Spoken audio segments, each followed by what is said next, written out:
Chapter 1 partnership introduction. आज से revision जो स्टार्ट कर रहे हैं ना, अपने को टारगेट क्या लिया अपन ने, 1.5 महीने में कोर्स कर लेंगे क्या? पहले तो अपनी एबिलिटी बताओ तुम।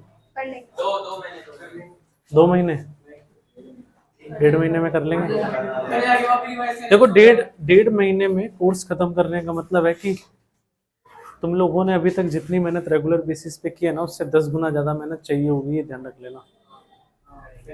तब जाके तो 1.5 महीने में कोर्स हो जाएगा, नहीं तो फिर 2 महीने तो लगने हैं। अब ये तुम लोगों के ऊपर है कि तुम लोग उसको कितनी जल्दी कवर अप करोगे। दूसरा ये ध्यान रख लेना, जो भी मैं टॉपिक्स यहाँ तुमको कंप्लीट कराता जा रहा हूँ, खास करके सीबीएसई, जो भी मैं टॉपिक्स यहाँ पे कंप्लीट कराता जा रहा हूँ, टीएस से उसके क्वेश्चन साथ के साथ कंप्लीट करोगे, ये तुम्हारी जिम्मेदारी है। टीएस से उस टॉपिक के जितने क्वेश्चन है, टीएस से करना है टीएस से करो, एससी से करना है एससी से करो, डीके से करना है डीके से करो, लेकिन उस टॉपिक के सारे क्वेश्चन साथ के साथ कंप्लीट करने हैं। फिर भले तुम्हारे कोई यूटी चल रहे हैं, फिर भले ही तुम्हारे कोई रिवोट्स चल रहे हैं, क्लियर ना? और नहीं करोगे मेरा कोई लेना देना नहीं रहेगा। प्लस यहाँ की छुट्टी करोगे, कोई टॉपिक रह गया, अब तो इंतजार भी नहीं कर पाओगे कि ये कभी रिपीट होगा और कभी मौका मिलेगा वापस पूछने का। क्लियर?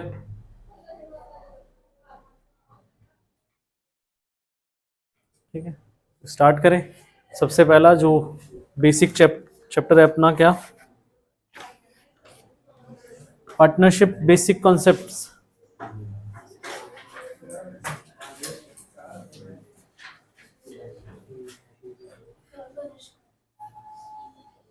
कहाँ है?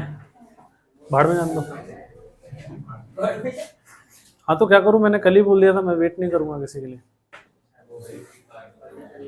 Introduction to partnership. सबसे पहले बात करें चैप्टर में कौन कौन से टॉपिक्स कवर अप हो रहे हैं, तो सबसे पहला क्या है, meaning characteristics of partnership, partnership deed, IOC IOD का calculation, preparation of P and L appropriation, preparation of capital account, guarantee of profit and prior adjustment या फिर पास्ट एडजस्टमेंट। ये चीजें जो अपन इस चैप्टर में कंप्लीट करने वाले हैं। क्लियर ना? तो एक एक चीज को डिटेल में देखते हैं। सबसे पहला मीनिंग ऑफ पार्टनरशिप की बात करें, when two or more persons comes together for the purpose of business operation and share profit from such business is known as partnership. जब 2 या 2 से ज्यादा पर्सन एक साथ आएंगे, किस पर्पज से? लॉफुल बिजनेस के पर्पज से। और मोटिव क्या होगा? प्रॉफिट अर्न करना और उसको शेयर करना, और उसको किसके नाम से जानेंगे? पार्टनरशिप के नाम से। अब आगे क्या? इसके बाद each member of partnership firm is known as partner in partnership,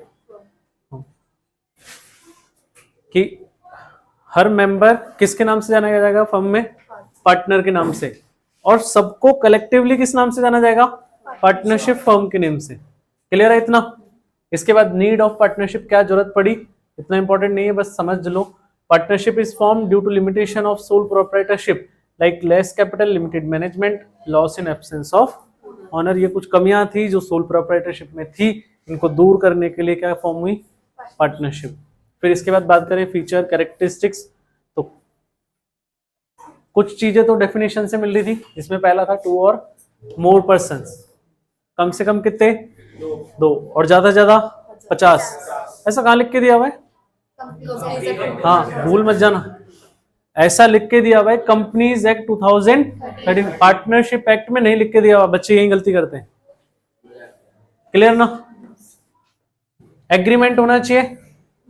जब 2 या 2 से ज्यादा पर्सन किन्हीं कंडीशंस पे एग्री करते हैं ना, भाई एक ने ऑफर दिया दूसरे ने एक्सेप्ट किया, तो वो क्या बन जाते हैं? Agreement. Clear?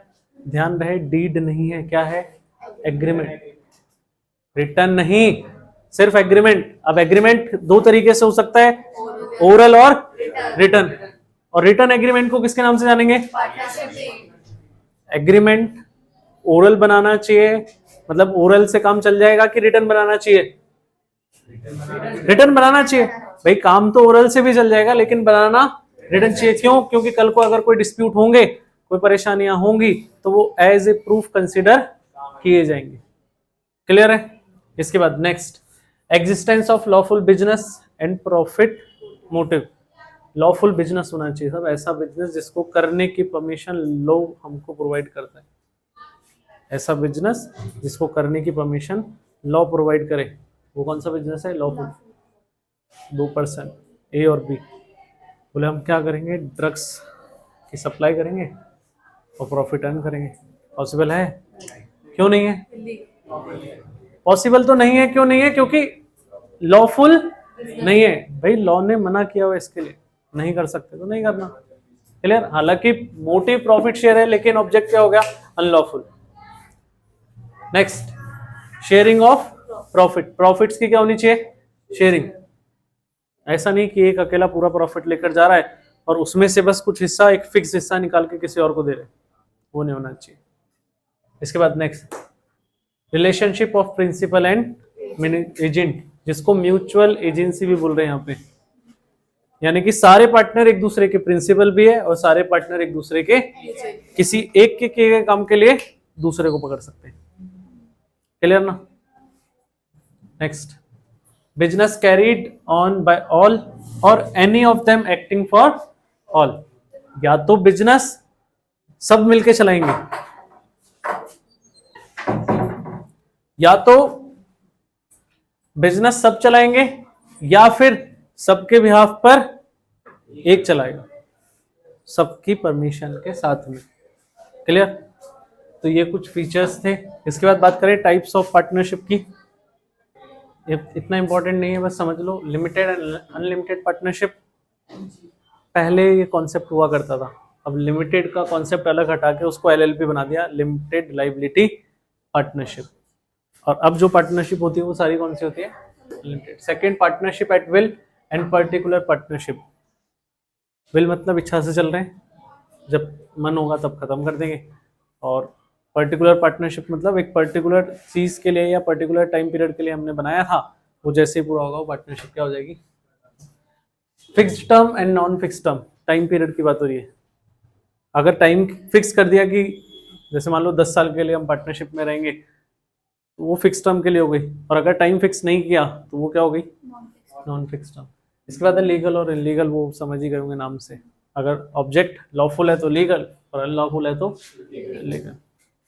Partnership deed important, RBSC में तो खासकर ये पूछा जाता है बार बार, सबसे ज्यादा बार पूछे जाने वाले क्वेश्चंस में से एक क्वेश्चन है। पार्टनरशिप डीड क्या होती है? Written agreement between partners duly signed and registered as per partnership act is known as partnership agreement. लेकिन कौन सा? रिटर्न, उस पे साइन होंगे और रजिस्टर्ड होगा as per the provision of partnership act 1932। उसको क्या बोलेंगे अपन? Partnership deed. Elements of partnership deed, अब इसमें लिखना क्या क्या चाहिए? नॉर्मल पर्संस जो चीजें लिखते हैं ना भाई कोई भी एग्रीमेंट बनाते टाइम, बस वही चीजें यहाँ पे अपने को लिखनी है। जिसमें सबसे पहले आ रहा है name and address of firm, name and address of partner, capital of partner, कौन कितना पैसा लगा रहा है, टाइप्स ऑफ अकाउंटिंग, कौन सी अकाउंटिंग फॉलो करेंगे, एक्रूअल बेसिस की cash basis, rate of interest on IOC on capital और IOD, profit distribution ratio PSR, salary bonus commission to partners, कितना देना है, rate of interest on loan, ये सारा कुछ किसमें लिखा होता है? पार्टनरशिप डीड में। ये सारी चीजें वहां पे लिखनी पड़ेंगी। क्लियर है? कोई दिक्कत? फास्ट ट्रैक स्पीड में चलेंगे आज, कोशिश करेंगे तुम्हारा प्रैक्टिकल्स में IOC का कैलकुलेशन और IOD का कैलकुलेशन दोनों आज कंप्लीट करें। फिर कल P&L एप्रोप्रिएशन कंप्लीट करेंगे प्लस गारंटी कंप्लीट करेंगे, दोनों एक साथ। और तीसरे दिन देखो क्या है कि अब है ना, टोटल एग्जाम्स की अगर बात करें ना तो अपने पास 1 दिसंबर बच रहा है, 1 जनवरी बच रहा है ना। तो 3 दिन की जगह मान लो 4 दिन दे देंगे इस चैप्टर को। 4 दिन से ज्यादा देना मतलब अब बेवकूफी है इस चैप्टर को देना। क्लियर? इसके बाद आ जाओ लैक ऑफ पार्टनरशिप डीड। अगर पार्टनरशिप डीड नहीं है तो ऐसे केस में कौन कौन से रूल्स एप्लीकेबल होंगे? ये भी RBSC में पूछे जाने वाले सबसे फेवरेट क्वेश्चंस में से। CBSE में हालांकि थ्योरी इतनी काम की नहीं है, बस समझने को है इसलिए समझ रहे हैं। थ्योरी डायरेक्टली सीबीएसई में काम नहीं आती, बट वही है कि इनमें से कुछ चीजें प्रैक्टिकल क्वेश्चन में अटैच करती है, इसलिए पढ़नी होती है। अच्छा, सबसे पहला क्या, इंटरेस्ट ऑन कैपिटल नहीं देना। दूसरा, इंटरेस्ट ऑन ड्राइंग्स नहीं लेना किसी भी पार्टनर से। सैलरी, बोनस, कमीशन नहीं अलाउ, किसी को भी नहीं देंगे। Interest on loan by partner 6% per annum. और distribution of profit and loss वो क्या रहेगा, इक्वल। अगर पार्टनरशिप डीड नहीं है तो पीएसआर क्या हो जाएगा, इक्वल। कोई दिक्कत इसमें? ये कौन से रूल्स है, rules applicable in absence of partnership deed. इसके बाद आ जाओ इंटरेस्ट ऑन कैपिटल की कैलकुलेशन।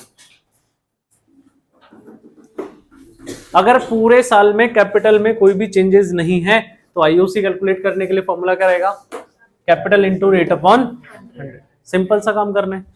और अगर साल के बीच में कैपिटल में चेंजेस है तो मैंने क्या समझा रखा है प्रैक्टिकल में, एक छोटी सी टाइमलाइन क्रिएट करेंगे, जहां से कैपिटल चेंज हो जाएगी वहां से कैलकुलेशन क्या हो जाएगी, सेपरेट। यानी कि साल में जितनी बार कैपिटल लगाएंगे या जितनी बार कैपिटल निकालेंगे उतने हिस्से करने, और हर हिस्से के लिए कैलकुलेशन क्या रहेगी, अलग अलग रहेगी। क्लियर है?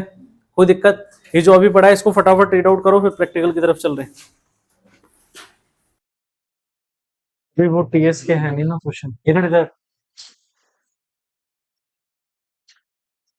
देखो भाई। क्वेश्चन जो है अभी एनसीईआरटी से लिया है ना, कल से टीएस वाले क्वेश्चन पिकअप करेंगे और उसी में से सारा काम कराएंगे। क्वेश्चन में दिया हुआ है, Saloni and Srishti are partners in a firm, their capital accounts on 1 April 2019 showed a balance of rupees 2 lakh and 3 lakh respectively। दोनों की कैपिटल के बैलेंसेस गिवन है अपने को, 2 लाख और 3 lakh. On 1 July 2019 Saloni introduced additional capital of rupees 50,000। Saloni ने कितना रुपए लगाया extra, 50,000। And Srishti rupees 60,000, same date पर लगाए दोनों ने पैसे। On 1 October Saloni withdraw rupees 30,000 and on 1 January 20 Srishti withdraw rupees 15,000 from their capital. Interest is allowed at the rate of 8% per annum. IOC कितना परसेंट दे रहे हैं, 8%। Calculate interest payable on capital to both the partners during the financial year 1920। तो सबसे पहले बात करें सलोनी के लिए,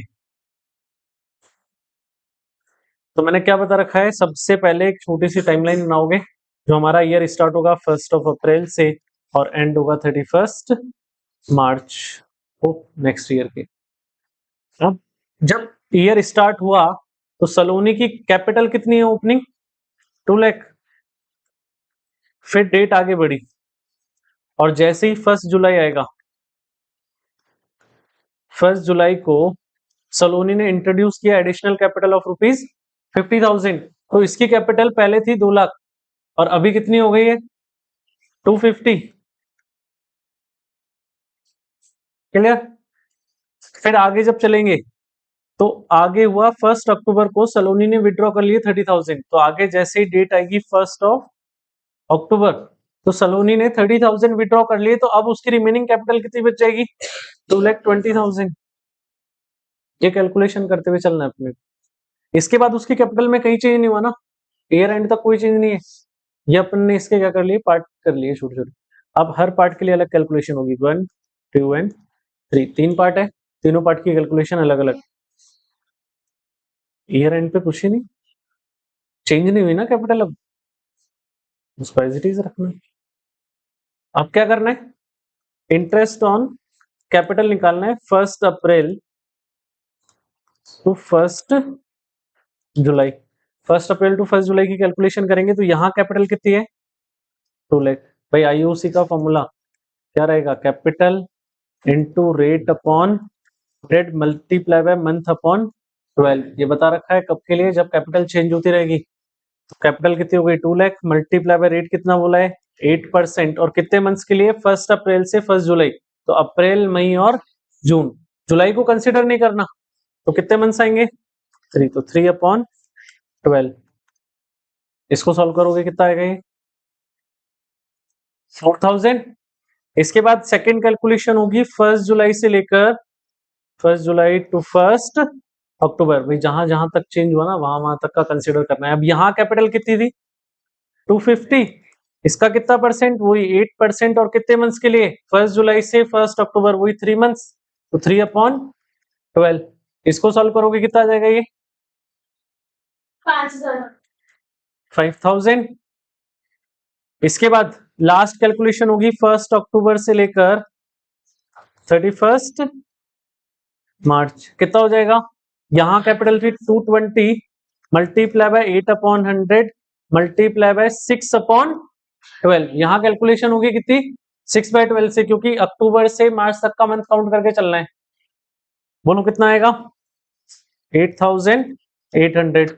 टोटल कर लोगे तो ये अपना क्या निकल जाएगा, इंटरेस्ट ऑन कैपिटल किसके लिए, सलोनी के लिए। बोलो कितना आएगा, 17800। क्लियर है, कोई दिक्कत, इसको कंप्लीट करो और सृष्टि का निकाल के दो अभी फटाफट। अब यहां से क्या देख लो, इंटरेस्ट ऑन ड्राइंग्स कैलकुलेट करने के कितने मेथड होंगे अपने पास, 3। पहला सिंपल मेथड, दूसरा प्रोडक्ट मेथड, और तीसरा एवरेज। सिंपल मेथड कब अप्लाई करना है, पहला सिंपल मेथड कहाँ अप्लाई होगा, जहां किसी भी पार्टनर ने पूरे साल में सिर्फ एक बार पैसा निकालो, वहां कौन सा मेथड अप्लाई होगा, सिंपल मेथड। क्लियर, फॉर्मूला क्या रहेगा, drawings multiply by rate upon 100 multiply by month upon 12। Note लिख के दिया हुआ है नीचे, here months means month from date of drawing to last date of year, जिस दिन पैसा निकाला वहां से ईयर के एंड तक जितने मंथ हो रहे हैं वो काउंट करने हैं, वो अपने को यूज लेना। क्लियर क्या। Second, product method. Product method में आईओडी निकालने का फॉर्मूला क्या रहेगा, total product of drawings multiply by rate upon 100 multiply bye 1/12। इसमें हमेशा क्या रहना है लास्ट में, 1/12। और प्रोडक्ट कैसे निकलेगा वो बता रखा है, ड्राइंग्स मल्टीप्लाई बाय करते रहोगे किससे, मंथ से। भाई यहाँ पे ये फॉर्मूला कब अप्लाई करना है, प्रोडक्ट मेथड कब अप्लाई करना है, जहां पर अलग अलग मंथ्स में अलग अलग अमाउंट निकाला हुआ हो, तो कौन सा मेथड यूज आएगा, प्रोडक्ट मेथड। क्लियर। और प्रोडक्ट का मतलब क्या होगा, जितना पैसा निकाला उसको मल्टीप्लाई करेंगे, उसी में जितने मंथ्स काउंट होंगे उससे जो वैल्यूज निकलेगी वो अपनी क्या निकलेगी, प्रोडक्ट, और उसका टोटल कर लेंगे।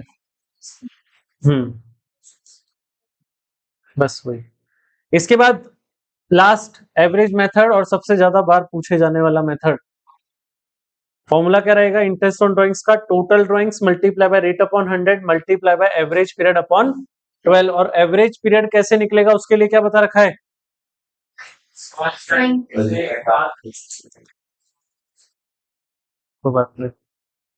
Time remaining after first drawing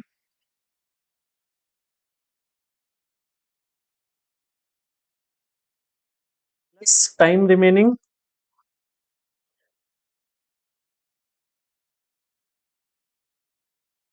after last drawing whole divided by 2। पहली बार ड्राइंग्स करने पर कितना टाइम बच रहा है वो, प्लस आखिरी बार ड्राइंग्स करने पर जितना टाइम बच रहा है वो, दोनों को ऐड करना, डिवाइड करना 2 से, क्या निकल के आएगा, एवरेज पीरियड। और एवरेज पीरियड क्या निकल के आते हैं उसके लिए मैंने टेबल नीचे तुमको सीधी सीधी बना के दे रखी है। अगर फर्स्ट ऑफ ईच मंथ बोले या स्टार्टिंग ऑफ एवरी मंथ बोले तो अपने एवरेज पीरियड क्या होगा, 6.5। मिडल ऑफ एवरी मंथ बोलेगा तो 6, और एंड ऑफ एवरी मंथ बोलेगा तो 5.5। या तो तुम वहां से कैलकुलेट कर लो और या फिर यहां से रट्टा मार लो, जैसा तुमको ठीक लगे। Second, first day of every quarter, her quarter की बात होगी, और फर्स्ट डे की तो 7.5। मिडल में तो कहीं भी बात हो जाए क्या रहने वाला है, 6। और लास्ट ऑफ एवरी क्वार्टर की तो 4.5। फिर दिया हुआ है first of every 6 month 9, middle में 6, और लास्ट ऑफ एवरी 6 मंथ्स में 3। और एवरी 2 मंथ्स की बात करें, बहुत रेयर केस में पूछा जाता है जो, तो इसमें क्या हो जाएगा, first day of every 2 month में 7, मिडल में 6 और लास्ट में 5। क्लियर है, कोई दिक्कत।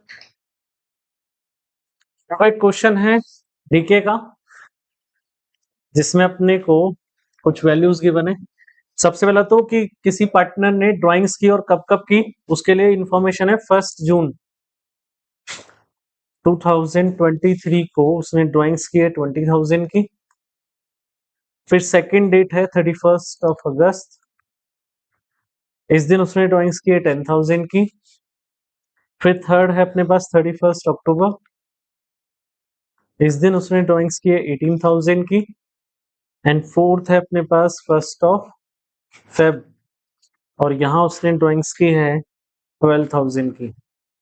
रेट अपने को दिया हुआ है, rate of interest on drawings, वो कितना परसेंट बोला है क्वेश्चन ने? 10%। कितना परसेंट है? 10%। अपने को क्या कैलकुलेट करके देना है? Interest on drawings. कौन सा मेथड अप्लाई होगा? Product method. अलग अलग डेट्स पर अलग अलग अमाउंट निकालिए, तो प्रोडक्ट मेथड जब भी होगा क्वेश्चन में, अपने को एक छोटा सा काम करना है, टेबल बनानी है। पहला तो क्या हो जाएगा? डेट का, दूसरा ड्राइंग्स, तीसरा मंथ, और चौथा क्या आ जाएगा? प्रोडक्ट। तो यहां सबसे पहले डेट कौन सी दी हुई है? 1 जून। और ड्राइंग कितनी की है? 20,000। फिर 31 अगस्त, यहाँ कितनी ड्राइंग्स है? 10,000। फिर 1 फेब, एक मिनट, 31 अक्टूबर, 31 अक्टूबर को की है 18,000। फिर 1 फेब, यहाँ पे की ड्राइंग्स कितनी? 12,000। क्लियर? इसके बाद में क्या कैलकुलेट करने? मंथ। मंथ का मीनिंग वही है जिस दिन पैसा निकाला वहां से ईयर एंड तक के मंथ काउंट करने। तो 1 जून से बात करें तो जून, जुलाई, अगस्त, सितंबर, अक्टूबर, नवंबर, दिसंबर, जनवरी, फरवरी और मार्च। कितने मंथ आएंगे? 10। 31 अगस्त से बात करें तो 7, 31 अक्टूबर से 5 और 1 फेब से 2। क्लियर क्या? इसके बाद क्या निकाल लेना है? प्रोडक्ट। ड्राइंग्स और मंथ को मल्टीप्लाई करके लिखना है, वही अपना क्या रहने वाला है? प्रोडक्ट। तो 20,000 इंटू 10 करोगे कितना हो जाएगा? 2 लाख। ये हो जाएगा 70,000। कितना आएगा? 90,000। और 12 इंटू 2 24,000। सबको ऐड करोगे 3,84,000। क्लियर? अब फॉर्मूला क्या है अपना? इंटरेस्ट ऑन ड्राइंग्स का फॉर्मूला है total product, total product multiply by rate upon 100 multiply bye 1/12। Total product था 3,84,000, मल्टीप्लाई करेंगे रेट कितना? 10%, मल्टीप्लाई बाय 1/12। कितना? 3200। क्लियर है क्या? कोई दिक्कत? ये प्रोडक्ट मेथड कंप्लीट करो फटाफट से। और कल आईओडी के सारे क्वेश्चन जो तुम्हारी डीके में है, जिसके पास डीके है वो डीके से, जिसके पास टीएस है वो टीएस से, आईओडी आईयूसी के सारे क्वेश्चन कंप्लीट करके लेकर आएगा। हो जाने दो, होगा तो आईओडी पूरा करेंगे आज। अगर मान लो कोई पार्टनर हर महीने के स्टार्टिंग में बिगिनिंग ऑफ मंथ कितना निकालता है? 6,000 पर मंथ निकालता है, ठीक है? Per month. हाँ,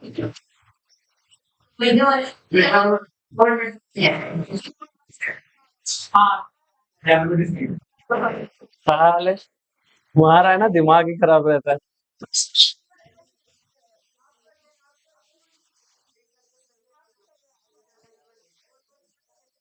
ठीक है, ठीक है, इधर आ जाओ वापस। एक पार्टनर 5,000 पर मंथ निकाल रहा है और बिगिनिंग ऑफ द मंथ निकाल रहा है। रेट अपने को दे रखी है वही 10%, और आईओडी कैलकुलेट करना है। बोलना नहीं है ना तुझे। रेट अपने को दी हुई है कितनी? 10%। अब एवरेज मेथड तब लगाना है जब कंटिन्यूअस में एक फिक्स्ड अमाउंट निकालते रहेंगे, फिक्स टाइम पीरियड में फिक्स अमाउंट निकालेंगे तो कौन सा एवरेज मेथड लगेगा। अब आईओडी का फॉर्मूला क्या रहेगा हमारे लिए, total drawings multiply by rate upon 100 multiply by average period upon 12। अब टोटल ड्रॉइंग्स कितनी हो जाएगी, 5000 पर मंथ निकाल रहे हैं तो कितना हो जाएगा, मल्टीप्लाई बाय 12 करोगे तो ये क्या आएगी अपनी total drawings, multiply by rate कितना हो जाएगा 10 अपॉन, और एवरेज पीरियड आ जाएगा 6.5 अपॉन 12। इसको फाइनल सॉल्व करोगे तो अपना आंसर आ जाएगा कितना, 3250। क्लियर, करो कंप्लीट इसको।